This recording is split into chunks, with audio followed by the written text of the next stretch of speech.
अस्सलामुअलैकुम दोस्तों क्या आप जानते कि लाशों के टुकड़े परिंदों को खिलाने वाला इलाका कहाँ वाक़ है? और क्या आप जानते कि अंगड़ाई लेना या आंखों से आंसू को जारी होना या जिस्म पर रोंगटे खड़े होने के पीछे क्या राज है? और दोस्तों क्या आप एक ऐसे अनोखे कीड़े के बारे में जानते हैं जो सूंघ कर बारूद का पता लगा सकता है? ऐसे ही कुछ इंटरेस्टिंग फैक्ट्स आप आज जानने वाले हैं। दोस्तों आगाज करते हैं आज के इंटरेस्टिंग फैक्ट्स का।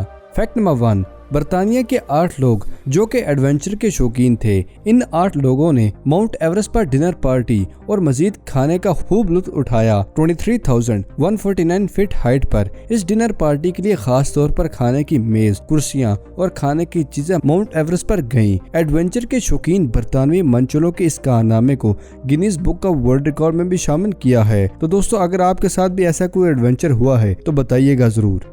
फैक्ट नंबर 2, दोस्तों क्या आप एक अनोखे कीड़े के बारे में जानते हैं जो सूंघ कर बारूद का पता लगा सकता है? अमेरिकी साइंसदानों ने आम टिड्डे की सिर पर एक खास तरह का सर्किट लगाकर इसे कई इकसाम के धमाका खेज मवाद की नहायत मामूली बूंद सूंघ कर पता लगाने के काबिल बना लिया है। किसी सामान में या जमीन के नीचे छुपाए गए बारूद या किसी किस्म के दूसरे धमाका खेज मवाद की तलाश में फिलहाल कुत्तों से ही मदद ली जाती है, लेकिन माहिरीन बखूबी वाकिफ हैं कि इस मामले में मुख्तलिफ कीड़े मकोड़ों में सूंघने की हिस्स कुत्तों से भी कई ज्यादा गुना तेज और हसास होती है। आम टिड्डा अपने कुदरती एंटीना में मौजूद हजारों सेल्स की मदद से हवा में मौजूद मादों के बेइंतहा मामूली मिकदार में महसूस कर लेता है और फिर इसी हिसाब से फौरी कार्रवाई भी करता है। दोस्तों आपको बताता चलूं कि माजी में लाल बेगों और जेलीफिश समेत कई जानवरों पर इलेक्ट्रॉनिक सर्किट नस्ब करके इनसे मुख्तलिफ किस्म का काम लेने के तजर्बात किए जाते रहे हैं। तजर्बात के दौरान टिड्डे को नरम लेकिन मजबूत धागे की मदद से एक छोटी सी रोबोटिक ट्रॉली पर बांध दिया गया, जबकि इसके सर पर एक छोटा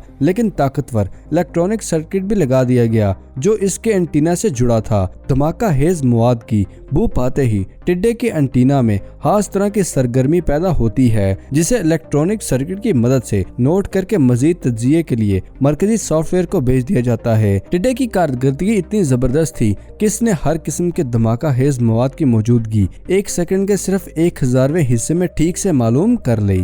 फैक्ट नंबर 3, क्या आप जानते हैं अंगड़ाई लेना या आंखों से आंसू का जारी होना और जिस्म पर रोंगटे खड़े होने के पीछे क्या राज है? दोस्तों इंसानी जिस्म को कुदरत ने इस कदर कॉम्प्लिकेटेड अंदाज में डिजाइन किया है कि साइंसदान आज भी इसके बारे में बहुत कुछ नहीं जानते। मेडिकल साइंस जैसे जैसे तरक्की कर रही है इंसानी जिस्म की एक एक हरकत की वजाहत करती जा रही है। छींक आपको इस वक्त आती है जब नाक में हवा गुजरगा किसी चीज से एलर्जी का शिकार हो या इसमें कचरा भरा गया हो। दर हकीकत इस कचरे को बाहर निकालने और हवा के गुजरगाह को साफ रखने का काम करती है। अंगड़ाई लेने के अमल को बुरा समझा जाता है, लेकिन सुबह उठते ही अक्सर अफराद अंगड़ाई लेते हैं। ऐसा करने से ज्यादा देर तक लेटे रहने की वजह से सुस्त पड़ जाने वाले निजाम खून को उठाने के बाद बहाल करना होता है और इससे जिस्म के मसल्स काम के लिए तैयार हो जाते हैं। जुमाई को आमतौर पर सुस्ती की निशानी समझा जाता है और इसके बारे में कई ख्यालात मौजूद हैं, लेकिन तिब्बी तौर पर इसका बुनियादी मकसद दिमाग का बहुत ज्यादा गर्म होने से बचाना है। दोस्तों बात अगर रोंगटे खड़े होने की जाए तो हम समझते हैं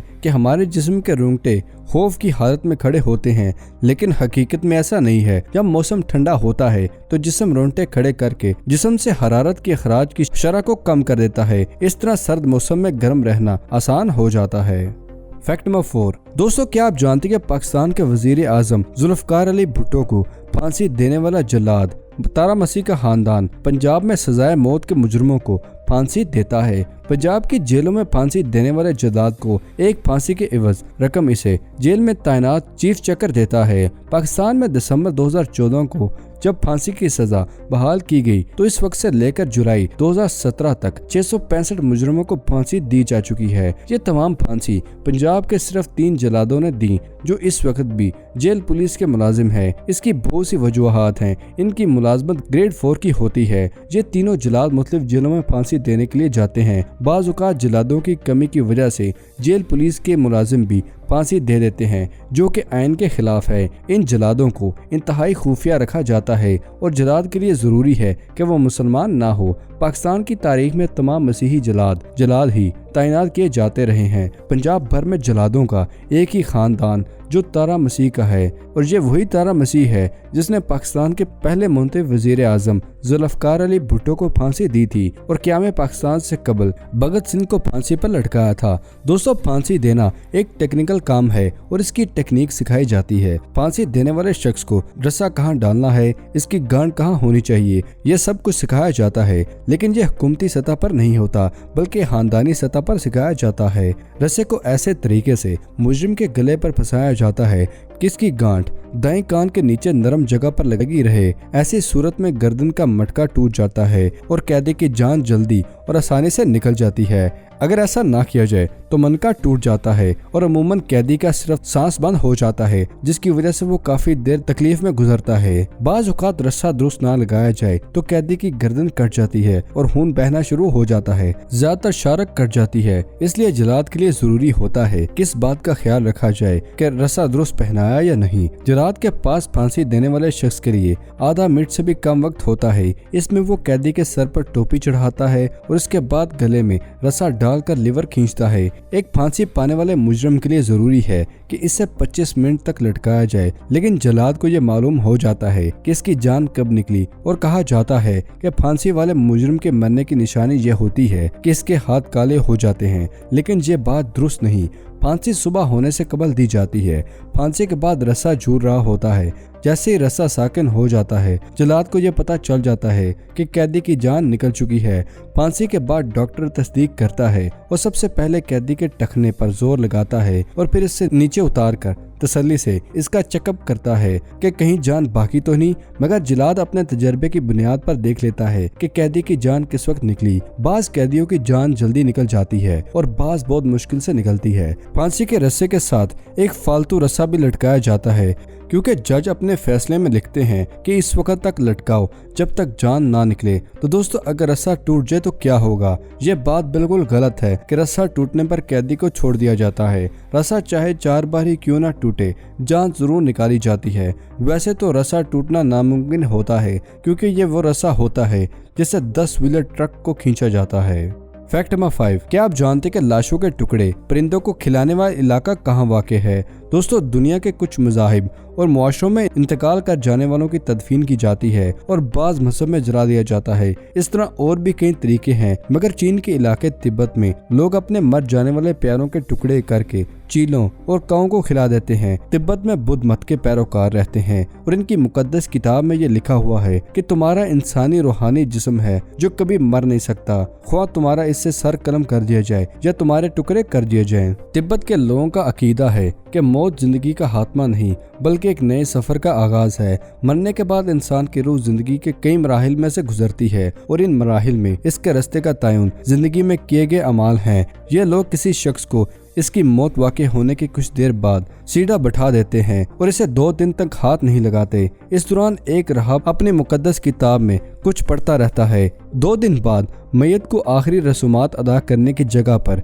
एक जुलूस की शक्ल में लेके जाया जाता है, जिसकी क़यादत राहिब करते हैं। फिर तिब्बत के बुद्ध पेशवा की हिदायत के मुताबिक इस मैयत के टुकड़े करता है और चीलों को खिला देता है। बचे जाने वाली हड्डियों को बारीक पीस कर इसका सूफ बनाया जाता है और वही सूफ दूध या चाय में डालकर गधों को खिलाया जाता है। तिब्बत के इन बुद्धों का अकीदा है कि गिद्ध जिस शख्स का गोश्त और हड्डियों का सूफ ना खाएं या इसका थोड़ा सा भी हिस्सा बच जाए तो इस शख्स को गुनाहगार तस्वर करते हैं। इन लोगों का अकीदा ये है कि चीलें मरने वाले शख्स की रूह को अपने साथ जन्नत में ले जाते हैं और इसलिए जिस शख्स का गोश्त ये चीलें ना खाएं, इस शख्स का ठिकाना जन्नत की बजाय दोज़ख बन जाता है। फैक्ट नंबर 7, दुनिया औरत के बगैर एक ऐसी तस्वीर को कहा जाता है जिसमें कोई रंग ना हो। कुदरत ने भी किसी इंसान की जिंदगी में औरत की अहमियत को इनकार नहीं किया है। हर इंसान की कामयाबी के पीछे किसी औरत का हाथ होता है।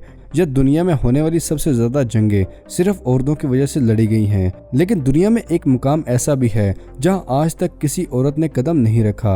दुनिया में ऐसे मुकामात हैं जहां खास मज़ाहिब, रंग, नस्ल के लोगों का दाखिला मना है, लेकिन ख्वातीन के दाखिले पर महसूस पाबंदी यूनान के करीब वाक़े एक सूबे में लगी हुई है। यहाँ औरत तो क्या, गुज़श्ता 1000 बरसों में कोई मादा जानवर भी दाखिल नहीं हो सका। जजीरा नुमा यूनान में माउंट एथोस नामी एक पहाड़ी है जिसमें 800 ईस्वी से कदामतमंद ईसाइयों का कब्जा है। ईसाई इस पहाड़ी को एक मुकद्दस मुकाम मानते हैं। इस इलाके में दुनिया भर से ईसाई तरबियत हासिल करने के लिए आते हैं। इस पहाड़ी पर किसी भी शख्स को बिला इजाजत दाखिल होने या घूमने फिरने पर पाबंदी है। यही वजह है कि जहाँ सदियों से कोई खातून दाखिल नहीं हो सकी। तो दोस्तों, कैसी लगी आज की वीडियो कमेंट सेक्शन में हमारे साथ जरूर शेयर कीजिएगा। मिलते हैं अगली वीडियो में, तब तक के लिए अपना ख्याल रखिएगा। अल्लाह हाफिज।